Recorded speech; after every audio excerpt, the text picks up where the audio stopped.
नरभक्षी पिशाच के जंगल में क्यों चले गए विक्रमादित्य, और फिर क्या हुआ?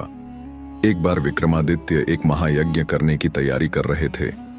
वे उस यज्ञ में चंद्रदेव को आमंत्रित करना चाहते थे। वह अपने महामंत्री के साथ विचार विमर्श कर ही रहे थे कि महामंत्री के घर का एक नौकर वहां आकर खड़ा हो गया। महामंत्री ने उसे देखा तो समझ गए कि अवश्य ही कोई गंभीर बात है, अन्यथा वह नौकर उनके पास नहीं आता। उन्होंने राजा से क्षमा मांगी और नौकर के पास जाकर कुछ पूछा। तभी नौकर ने कुछ ऐसा बताया कि उनका चेहरा उतर गया और वे विक्रमादित्य से विदा लेकर उसी क्षण वहां से चले गए। विक्रमादित्य समझ गए कि महामंत्री मुसीबत में है। उन्होंने नौकर से उनके इस तरह जाने का कारण पूछा तो नौकर हिचकियाने आदेश दिया। तो वह हाथ जोड़कर बोला कि महामंत्री जी ने मुझे आपसे सच्चाई नहीं बताने को कहा था। विक्रम ने कहा, वह मेरे बड़े ही स्वामी भक्त सेवक हैं और मेरा भी कर्तव्य है कि मैं उनके कष्ट का हर संभव निवारण करूं। नौकर ने बताया कि महामंत्री जी की एकमात्र पुत्री है और वह बहुत लंबे समय से बीमार है। उस पर किसी भयंकर काले जादू का प्रभाव है। उन्होंने उसकी बीमारी एक से बढ़कर एक वैद्य को दिखाई, पर कोई चिकित्सा कारगर साबित नहीं हुई। अब उसकी हालत इतनी दयनीय है कि वह मरणासन्न की अवस्था में है।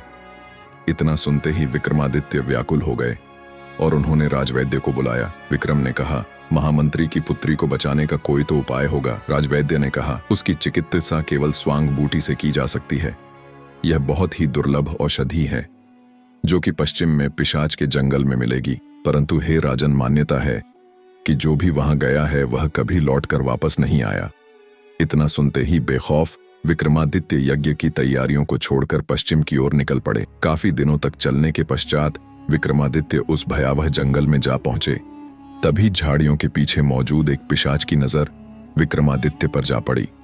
विक्रमादित्य का शरीर देखकर वह समझ गया कि यह कोई साधारण मानव नहीं है। वह तुरंत वहां से गया और थोड़ी ही देर में नरभक्षी पिशाच की सेना ने विक्रमादित्य पर हमला कर दिया। विक्रम के क्रोध की सीमा न रही और वह अकेला वीर उन दैत्यों पर टूट पड़ा। देखते ही देखते विक्रम ने संपूर्ण पिशाच का नरसंहार कर दिया। समय बहुत कम था, इसीलिए विक्रम उस औषधि की तलाश में तुरंत आगे बढ़ चले। तभी अचानक एक दैत्य का अजगर ने उन्हें अपना ग्रास बना लिया। जब ही वे अजगर के पेट में पहुंचे, उन्होंने अपनी तलवार के एक ही वार से अजगर का पेट चीर दिया और बाहर निकल आए। गर्मी और थकान के कारण विक्रम का बुरा हाल हो गया। धीरे धीरे अंधेरा गिराया। रात गुजारने के लिए विक्रम एक वृक्ष पर चढ़ गए और विश्राम करते हुए सुबह होने का इंतजार करने लगे। सुबह होते ही विक्रम स्वांग बूटी की खोज में निकल पड़े। इधर उधर भटकते न जाने कब शाम हो गई और अंधेरा छा गया, पता न चला। अधीर होकर विक्रम ने कहा, काश चंद्रदेव मदद करते। उनका इतना कहना था कि मानो चमत्कार हो गया।